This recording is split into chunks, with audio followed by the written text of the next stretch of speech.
Welcome to the Flying Octopus Podcast, offering a new perspective on Red Wings hockey, as well as all the important news from around the NHL. And now, here are your hosts, Tony Wolak, Devin Little, and Evan Sabrin. Tony, I couldn't help but think about you the other day, man, watching that Blues Wild game, the goalie goal. Those things that we don't see very often here in the NHL. I think they're more rare than a triple play in baseball. It happens like every couple of years, right?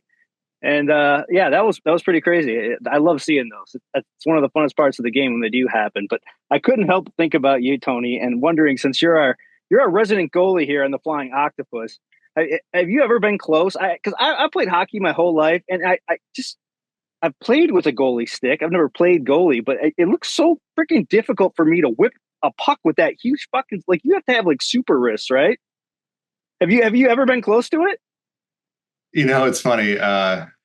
Actually, yeah, I have come close to scoring. I haven't scored yet, but, you know, still a dream of mine to score while playing that. But when I was in college, we were playing Binghamton University, and they pulled their goalie. We were up 2-0. And I knew I had the green light since we're up by 2, and my eyes just, you know, got huge when the other team, they gained the red line and dumped it in on me, directly at me. I didn't need to go to the corner to pick up the puck. I didn't need to get out of my net.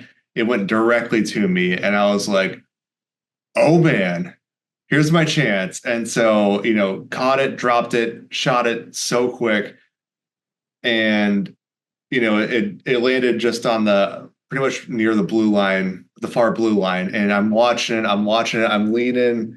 It hit the post and bounced away into the corner. And I'm just like just deflated from that. Like, we still won. It still won 2-0 and everything. But like, man, like, I have dreamed about scoring for the longest time. And I was so close to putting one in that night, but hell, I got the shutout, so I guess it's not all bad, right? Hey, I mean, I think I'd rather have a shutout if you're playing from a team perspective. You know, I want the win first and foremost, and the shutout's the icing on the cake. So that would be your team textbook answer if you were ever interviewed, Tony, for something like this. But welcome to episode 7 of the Flying Octopus. I'm your co-host, Evan Sabrin, joined by my partners in crime, George Malik and Tony Wolak. Guys, anything interesting happened tonight? It was not a good one.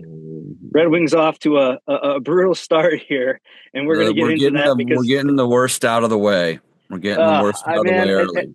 At this point, I hope that's what it is, because we're watching a lot of other teams struggle around the NHL, and I'm hoping the Red Wings are just part of that problem right now.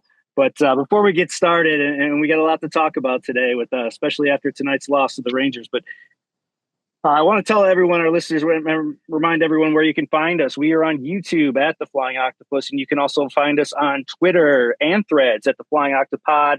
And follow us on Twitter and at our personal accounts, at Saber91, at Tony Wolak, and at George Malik. Guys, it's it's kind of not time to panic, but it's almost time to panic. If you jump on social media tonight and you look at some of the comments about people calling for Yzerman's head, for Lalonde's head, it was kind of brutal tonight. 2 for 16 on the power play now after entering the game. 1 for 11. They added a late power play goal tonight with JT Compher at the end game, a meaningless goal. But guys, are we in panic time yet after 4 games? Because I'm feeling a little uneasy about how this team has played. We're looking at a lot of the same issues that we did from last year, and you know, we're beating a dead horse every week talking about these issues. But I want to see what you guys saw tonight, George, and I'm going to start with you. What did you see out of this game that really makes you give a cause for concern? Because again, the defensive positioning woes came out in full force tonight, and I want to get your thoughts on what you saw tonight. I'm not pushing the panic button per se, but I definitely have a concern button, and it's getting worn out right now. because the lanes to the net for the Rangers were too easy. Whether you're talking about skating right in off the rush, blowing through everybody and going through the slot, or if you're talking about lateral passing and with Panarin, somebody who is just absolutely phenomenal with his one-timer, the Red Wings were just letting him wind up and blast goals against a goaltender who, at least thus far in his tenure with the Red Wings, doesn't seem to have his lateral movement down very well, and Talbot. And I don't know, there are holes in the defense there that seams open up, and that is a big concern for me. That there's a lot of running around. To quote the Red Wings legend coach Jeff Blashill, there's a lot of poke and hope hockey, and in the defensive zone, in the offensive zone, hell, it's all over the ice. And you want guys to be skating into their checks. You want guys to be sacrificing their bodies, and not just that, but being smart with their sticks, being smart with their body positioning, being smart with their skate positioning when they're playing defense. And nobody is doing anything intelligent right now. It's just... like I said, it's poke and hope. It's panic and panic at the disco, at the discotheque. And my God, it's just, it cascades. That's the thing that's the worst of it, is that it gets worse and worse and worse. There's nobody even more. You can't even throw Moritz Seider over the boards to steady the ship when it's taking on a list. Right now it just goes over, and that is particularly frustrating. It really is, and I agree, across the board with what you're saying. The one thing that really stood out for me was, well, I guess two main things. Just the overall effort wasn't there for most of the team.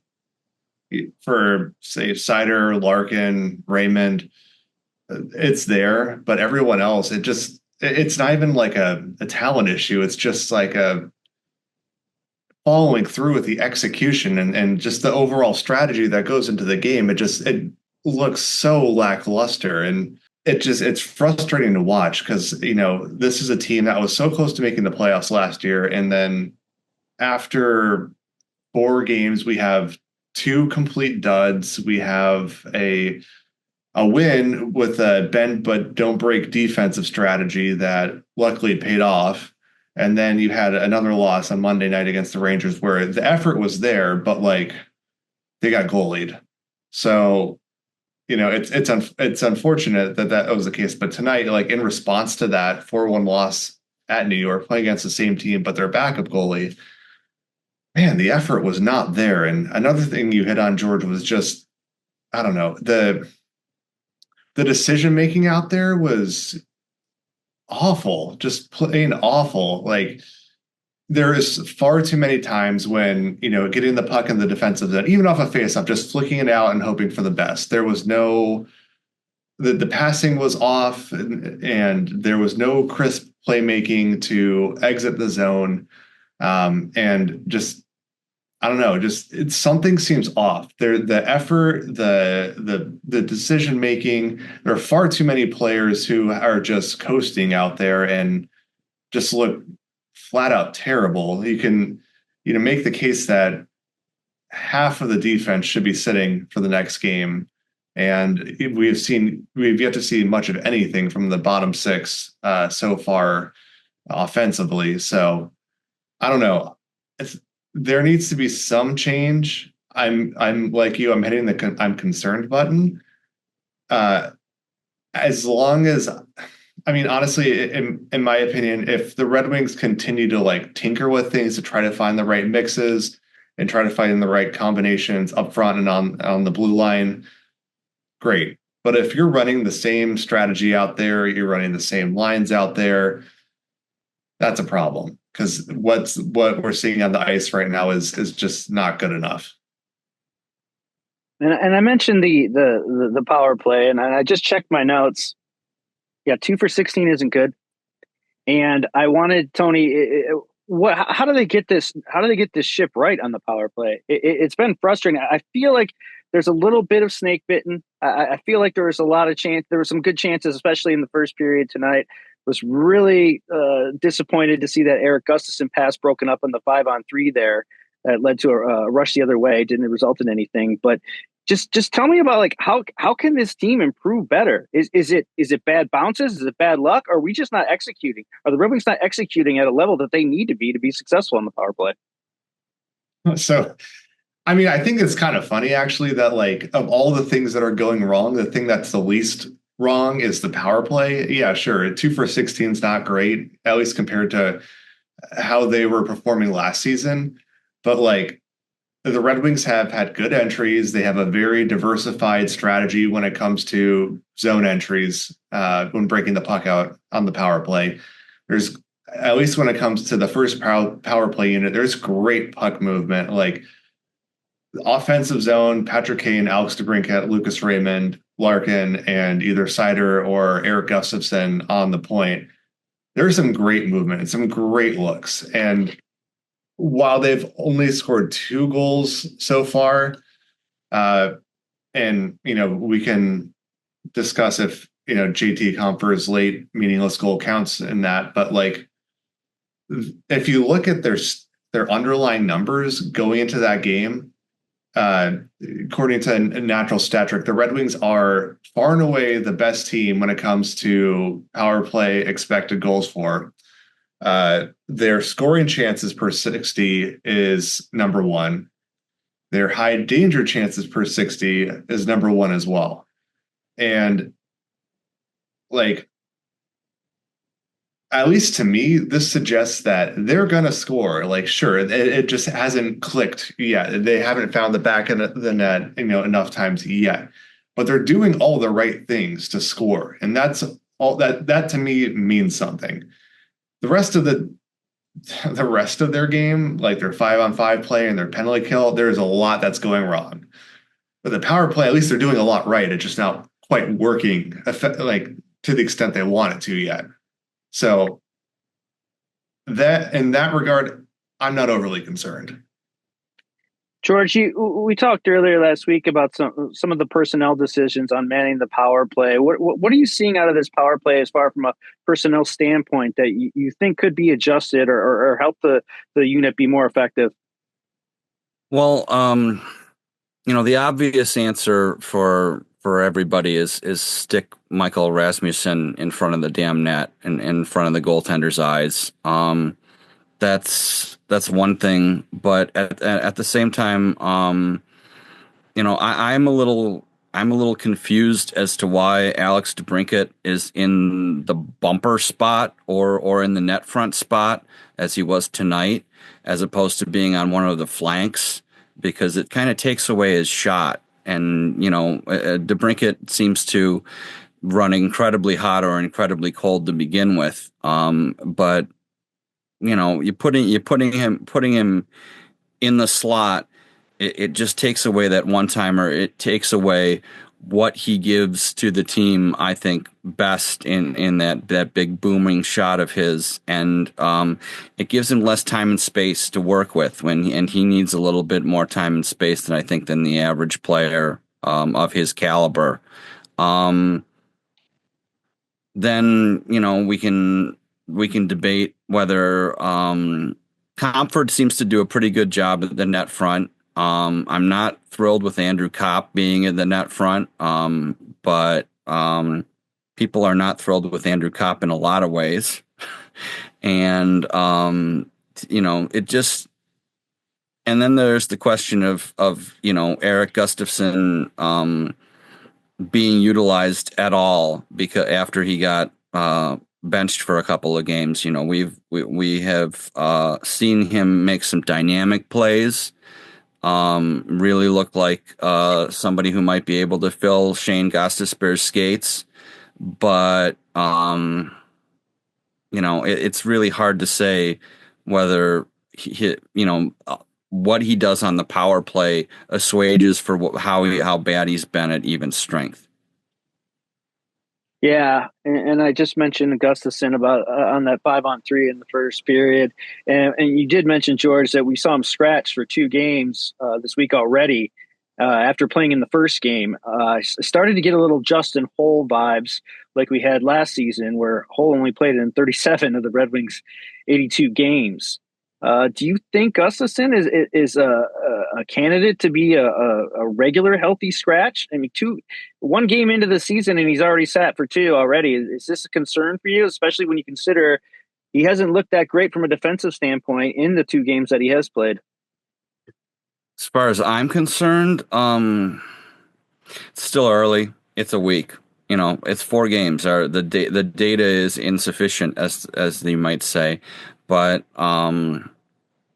long term, if we were to extrapolate what we're talking about now throughout the season, I can't say it looks good. I can't say that the Red Wings might not consider trying, I don't know, moving somebody like Simon Edvinsson onto the power play instead because he's a better skater.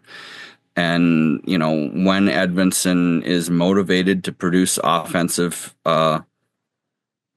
when he's motivated to go to the front of the net, when he's motivated to skate through lanes and be a good shooter and be a good passer, that he has a much higher talent ceiling as far as I'm concerned. But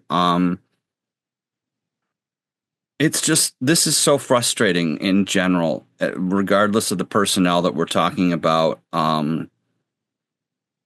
because so many people are underperforming at such a dramatic level on basic tasks that you look at somebody like Gustafsson and you wonder whether it's him or is he just the poster boy for the movement, so to speak.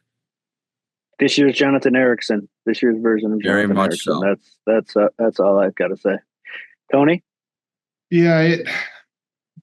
So I guess backing up a little bit with Erik Gustafsson,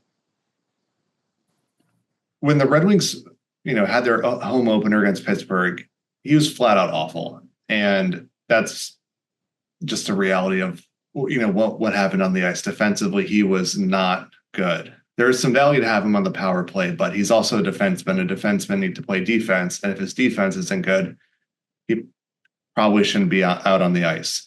So seeing him scratch for the first 2 games, the next 2 games after that, yeah, that made a lot of sense to me. And I'm glad that it happened because it kind of shows that like Yzerman and more so Derek Lalonde, they're not messing around. Like they brought Gustafsson in to help with the power play, but if he's not playing well enough, he's going to sit. And if that I sincerely hope is going to be a trend throughout the season for everyone. If you are not playing well, excuse my poor English.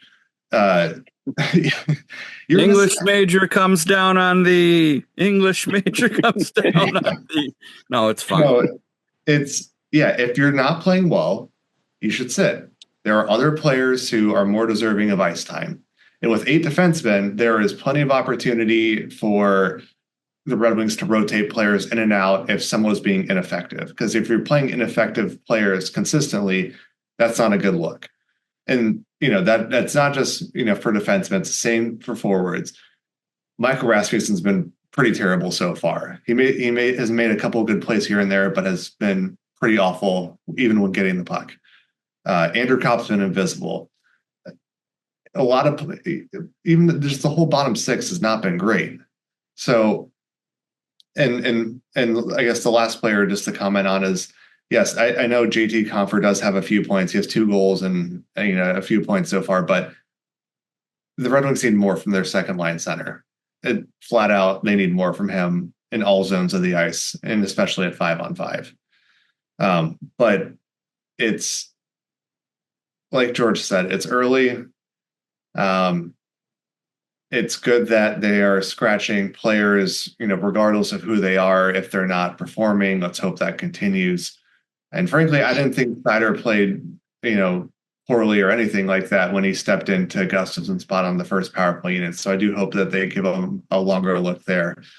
But yeah, it's not a good look right now when you're only 4 games into the season and there are a lot of underperforming players and the effort just isn't there.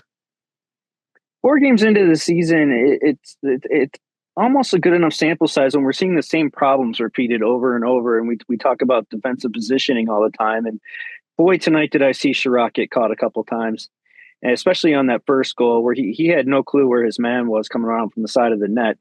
But I also, and I mentioned to this guys this earlier in the third period late there, where Will Cully was literally in front of the net on a 5-on-5, and he probably had 3 minutes to shoot the puck.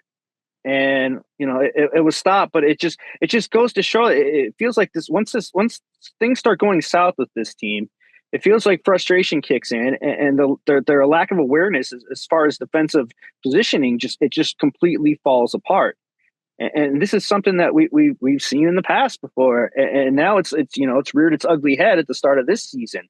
George, how concerned are you about this defense, and what do they do to improve this? What kind of changes can they make that so we don't keep seeing this issue? Because it's 4 games in, and we're seeing it almost on a nightly basis with this team. The stupids seem to be a highly contagious disease right now, for lack of a better term. I mean, you're going to have to excuse me because I am the English degree holder of the 3 of us. That I can't find anything better to say, but it's just they're making dumb plays, and I don't know how much change you can actually make because at this point they're at 8 defensemen. What do you expect Albert Johansson to do if they throw him over the boards and they try and put him into a top 4 spot? You look at what they've got and you say,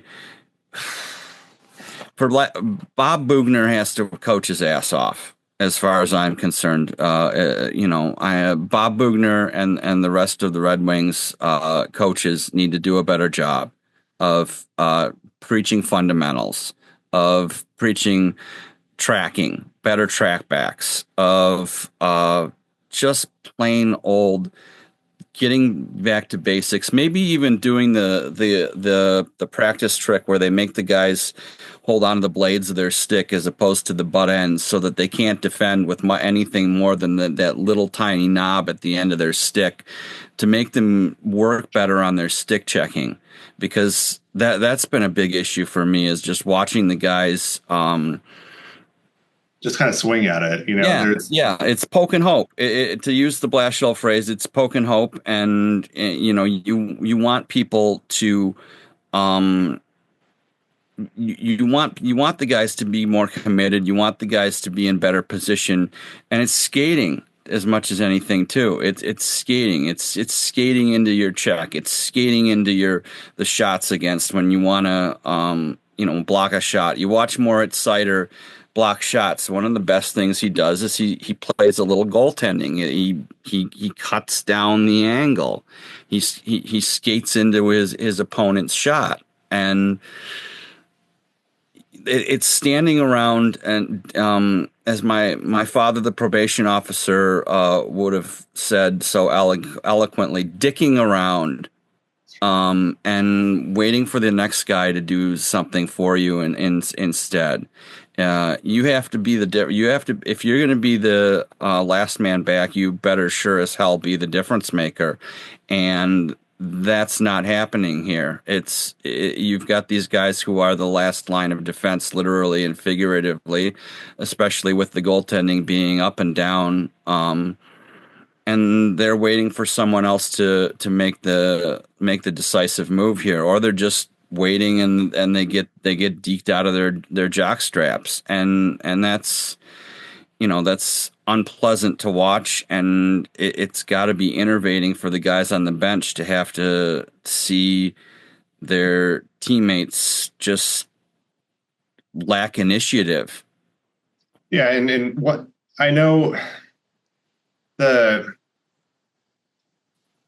going into the season, there were plenty of members in the media who would just say, like, well, the Red Wings are due for regression.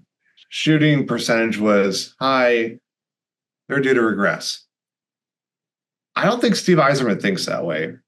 And it's not like he's sitting up there watching the game and being like, well, we were due for regression. So this sluggish, effortless, lackluster start is fine. We'll come back. No, I honestly do not think that he will be comfortable sitting around and seeing this team regress from where they were. His stance has always been continually get better as a team, continually get better as players, and build up, slowly over time. But if you're not building up and it's just crumbling, then yeah, he's going to do something about it, because he's not there. His job isn't just to wait until the team's good. It's to make the team good. And if they're not playing well enough, then he's got to do something about it. That's his job. He attempted to with Cam Talbot, trying to find a cheaper, smarter play in net, but we've had a good game and a not so good game from Talbot. And, it's Alex Lyons fine as the, backup third string goalie. The Red Wings, hopefully can salvage Ville Husso, but we're not going to, I don't know. That one seems a little, at least for me, that it's possible, but like, I don't know how long that's going to take, because to me, that's more of like is that a reclamation project, maybe? Yeah, I mean, kind of. At least from my perspective, it's more of a mental issue with him right now, because like just watching Husso in the game he played, he was swimming around the crease when the puck has moved laterally. He's been losing his posts. His rebound control needs work. He's overthinking everything that he's doing in net. And the fourth goal that he let in, where he just missed it with his glove, is a prime example of that. And like, how do you fix that? It's through more practice time. It's through more game time. The Red Wings can't afford to like teach him on the fly to play his position. So that's why he's in Grand Rapids. But I know, George, we were talking about this beforehand. If he's in Grand Rapids working on his game, that kind of conflicts with the objective of helping Sebastian Cossa, right, improve there, right?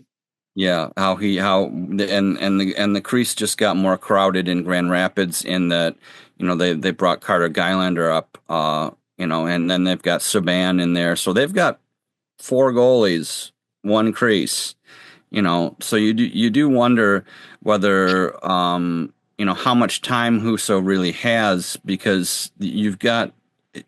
And when you're in the AHL, you kind of have to balance out that, okay, how much time do we want to give to the younger goaltender to develop, and then how much can we be a sort of a panic valve, a safety valve, to try to reclaim the mental state of our NHL goaltender that we thought might be a number 1 at some point. Interesting stat tonight too that they brought off the top of the telecast that Steve Levy said was that first time in 30 years that an NHL team has started 3 different goalies in their first 3 games.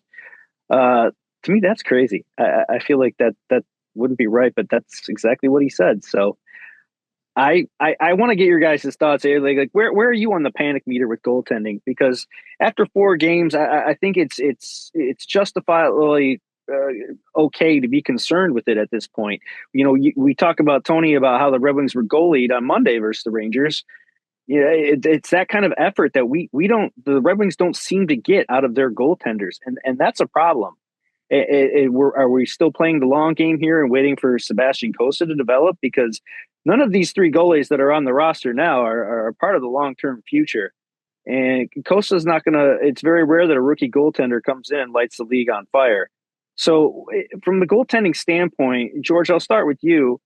Where's your panic meter at with this team, with these 3 goalies? Because it's starting to be concerning.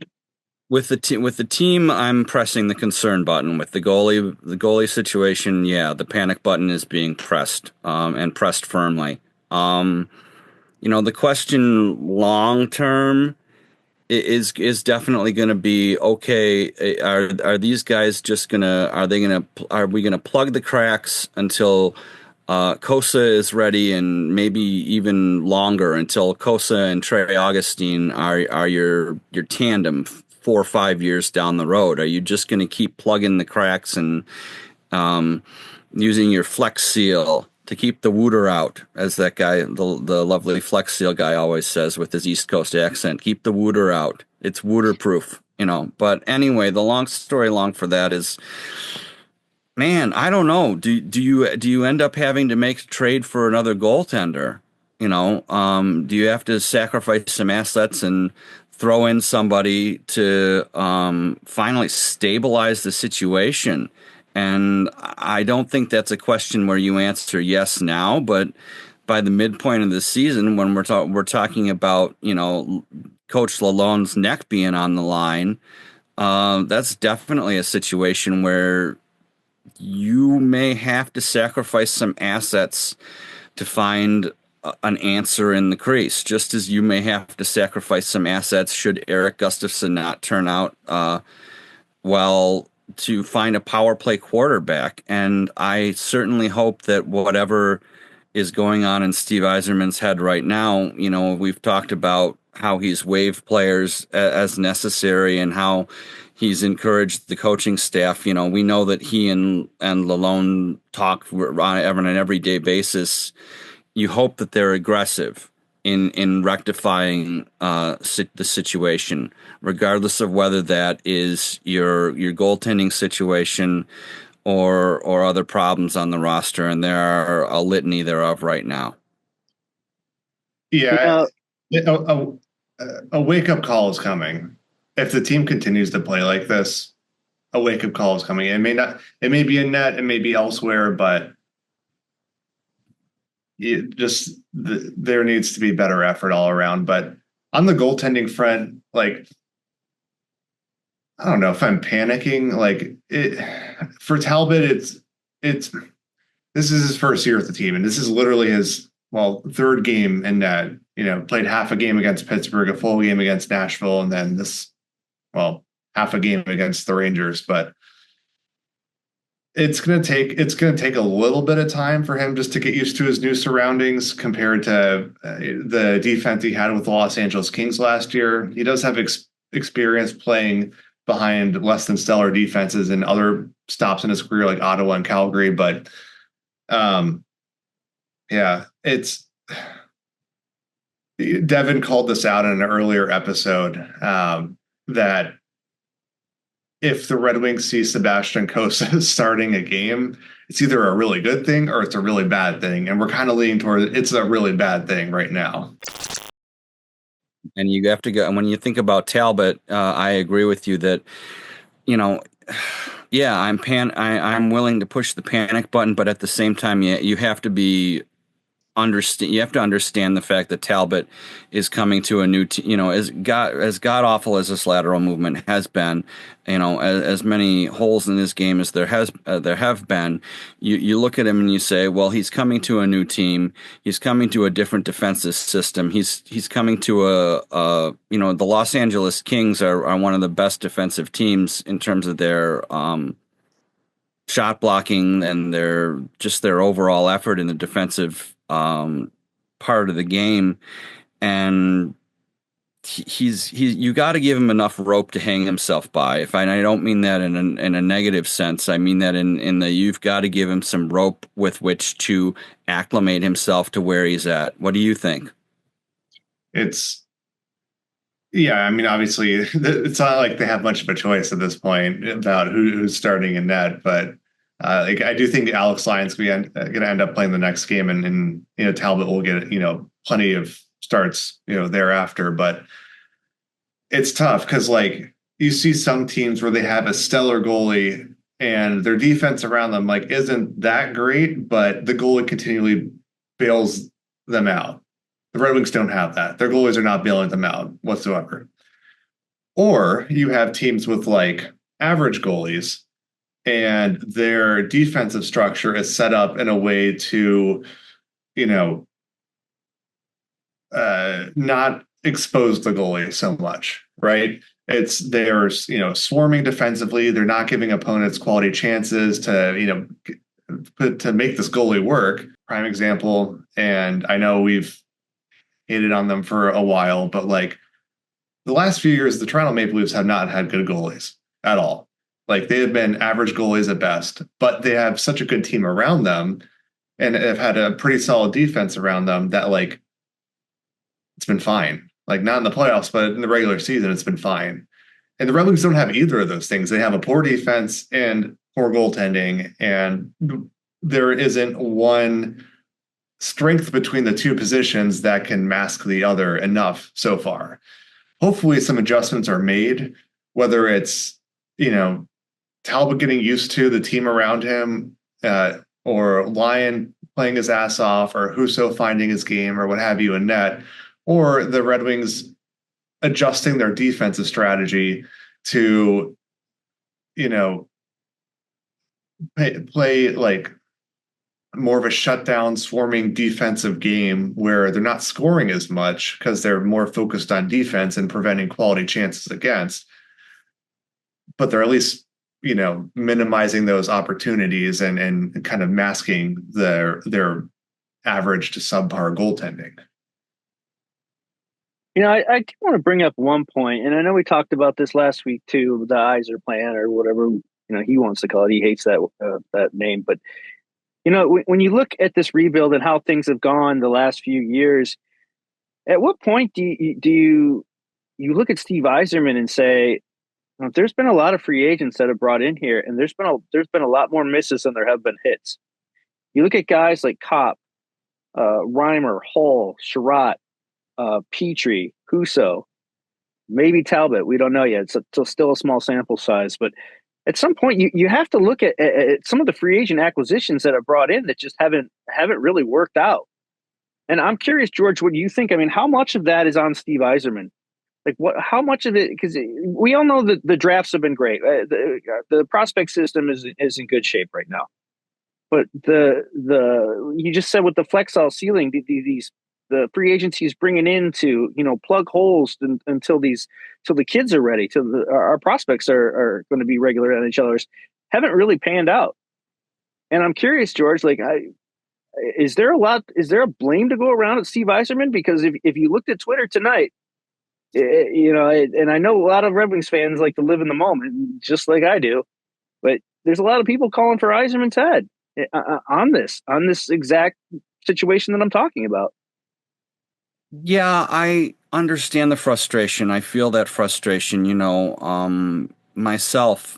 But free agency, if you look at it from a historical, not hysterical perspective, frankly, it's not the best way to plug holes, period. There are more signings which produce regret than there are signings which produce Stanley Cups, very frankly. I'm not saying that Steve Yzerman is without blame here. In a situation like this where you've got a 1-in-4, scenario, and you've got the team playing this flat. I mean, they're making Ohio look mountainous. They're so flat. I've been to Manitoba and the Canadian prairies, and that is flat, where you can see, if you're driving at night, you can see Winnipeg from an hour away because the curvature of the earth is apparent, and you can just see the city lights glistening in the sky. Put aside, that's a lovely little story that I have.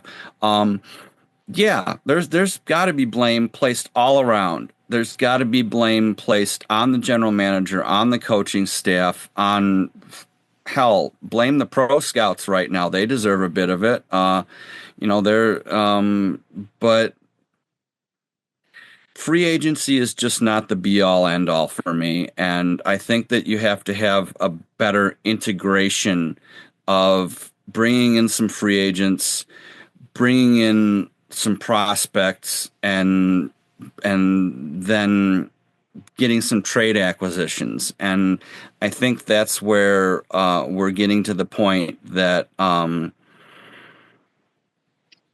because the Red Wings have so many good prospects, or at least they have so many serviceable prospects, depending on who you read anyway, I think that it might be a time to have to move some of those prospects in order to make a more meaningful addition by way of the trade market, because we've seen this team try almost solely to go through the draft and to go through free agency, and so far it's not worked. Lots of prospects, and there's only so many roster spots to go around. Yeah. So, yeah, quality versus quantity right there. Yeah, if you guys had to guess, they showed Yzerman several times in the booth tonight at the game, and you could see the checking frustration. His iPhone. Yeah, checking his iPhone. Exactly. Doing exactly what we're talking about. But if you had to guess, maybe this is bold prediction time, but how does Yzerman react to a loss like this, especially after the way the season started? Do you think we'll see something drastic within the next week or so? No, not. I would say tonight, I don't think he was disgruntled, maybe just moderately gruntled, but I don't think he's going to make any rash decisions just yet. It's still early. They knew they were going to have a gauntlet of the first, 10 games of the season to go through, and given the quality of opponents. And let's not forget the Rangers won the President's Trophy last year, so they're a good team. But I don't know, if we're moving into November and the Red Wings are still playing this way, they're still playing a lackluster game. The levers are just not being pulled to improve the team in any way. Then, yeah, I think there needs to be some sort of wake up call, whether that's a change in the coaching staff, a trade to bring in someone to help the team, sending someone down who you wouldn't expect to bring up a prospect. Something needs to happen to show the team that this is not good enough if things continue this way. Let's hope they don't. George, does calling up Casper and check something into this lineup? It could, but I again, we've heard both Yzerman and Lalonde, mostly Lalonde, say, we're not going to bring up Casper for him to play 5 minutes. They're not going to bring him up to be Austin Watson 2.0, because that's just not useful for his development. I agree completely with Tony. As much as the fan base and the rest of us are going to be freaking out if the Red Wings continue to struggle over the next couple of weeks, it's that 10 to 15 game mark. I hate to quote Ken Holland because I have a lot of resentment toward the way he left the team, but that there was so much that Steve had to tear down just to begin the rebuild.